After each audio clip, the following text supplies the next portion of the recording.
দিব্যত্রয়ী চরণে সাষ্টাঙ্গে প্রণাম জানিয়ে শুরু করছি আমার কথামৃত পাঠ। তব কথামৃতম তপ্ত জীবনম কবিভিরীড়িতম কল্মষাপহম শ্রবণমঙ্গলং শ্রীমদাততম ভুবি গিনন্তি যে ভুরিদা জনাঃ। জয় ঠাকুর।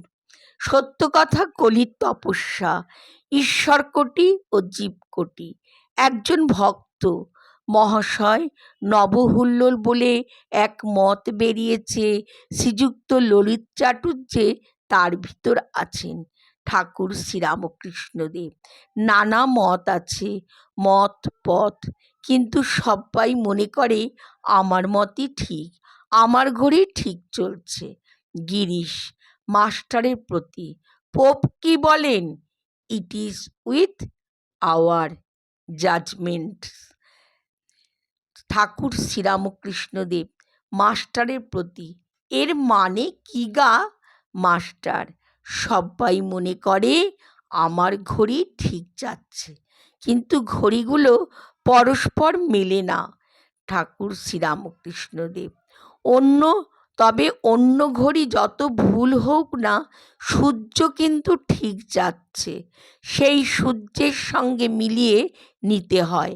একজন ভক্ত, অমুকবাবু বড় মিথ্যে কথা কয়। শ্রীরামকৃষ্ণদেব, সত্য কথা কলির তপস্যা, কলিতে অন্য তপস্যা কঠিন, সত্য থাকলে ভগবানকে পাওয়া যায়। তুলসীদাস বলেছে, সত্য কথা অধীনতা পরস্ত্রী মাতৃ সমান, এই সে হরি না মিলে তুলসী ঝুট জবান। কেশব সেন বাপের ধার মেনেছিল, অন্য লোক হলে কখনো মানত না। একে লেখাপড়া নাই। জোড়াসাঁকোর দেবেন্দ্রের সমাজে গিয়ে দেখলাম কেশব সেন বেদিতে বসে ধ্যান করছে। তখন ছোকরা বয়স, আমি সেজবাবুকে বললাম, যতগুলো ধ্যান করছে এই ছোকরার ফাতনা ডুবেছে, বড়শির কাছে মাছ এসে ঘুরছে। একজন বললেন, তার নাম করব না, যে 10,000 টাকার জন্য আদালতে মিথ্যে কথা কয়েছিল, জিতবে বলে আমাকে দিয়ে মা কালীকে অর্ঘ্য দেওয়ালে আমি বালক বুদ্ধিতে অর্ঘ্য দিলুম, বলে বাবা এই অর্ঘ্যটি মাকে দাও তো।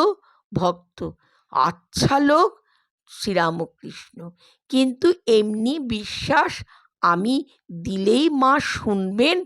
ললিতবাবুর কথায় ঠাকুর বলিতেছেন, অহংকার কি জায়গা? দুই একজনের দেখতে পাওয়া যায় না। বলরামের অহংকার নাই, আর এরও নাই। অন্য লোক হলে কত টেরি তমক হতো, বিদ্যার অহংকার হতো। মোটা মামুনের এখনো একটু একটু আছে মাস্টারের প্রতি। মহিম চক্রবর্তী অনেক পড়েছে না? মাস্টার, আগে হ্যাঁ, অনেক বই পড়েছেন।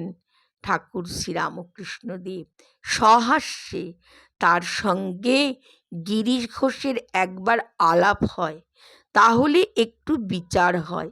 গিরিশ সহাস্যে, তিনি বুঝি বলেন সাধনা করলে শ্রীকৃষ্ণের মতো সবাই হতে পারে? শ্রীরামকৃষ্ণদেব, ঠিক তা নয়, তবে আভাসটা ওই রকম। ভক্ত, আগে শ্রীকৃষ্ণের মতো সবাই কি হতে পারে? শ্রীরামকৃষ্ণদেব, অবতার বা অবতারের অংশ, এদের বলে ঈশ্বর কোটি, আর সাধারণ লোকেদের বলে জীব বা জীব কোটি। যারা জীব কোটি তারা সাধনা করে ঈশ্বর লাভ করতে পারে, তারা সমাধিস্থ হয়ে আর ফেরে না। আর যারা ঈশ্বর কোটি তারা যেমন রাজার বেটা, 7 তলার চাবি তাদের হাতে, তারা 7 তলায় উঠে যায়, আবার ইচ্ছে মতো নেমে আসতে পারে। জীবকোটি যেমন ছোট কর্মচারী, 7 তলা বাড়ি খানিকটা যেতে পারে, ওই পর্যন্ত।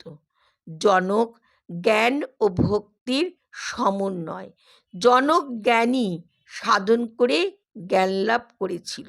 সুখদেব জ্ঞানের মূর্তি, গিরিশ আহা শ্রীরামকৃষ্ণদেব সাধন করে সুখদেবের জ্ঞান লাভ করতে হয় নাই।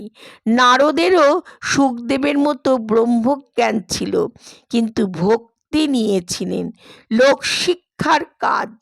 লোকশিক্ষার জন্য প্রহ্লাদ কখনো সোহংভাবে থাকতেন, কখনো দাসভাবে, সন্তানভাবে। হনুমানেরও ওই অবস্থা। মনে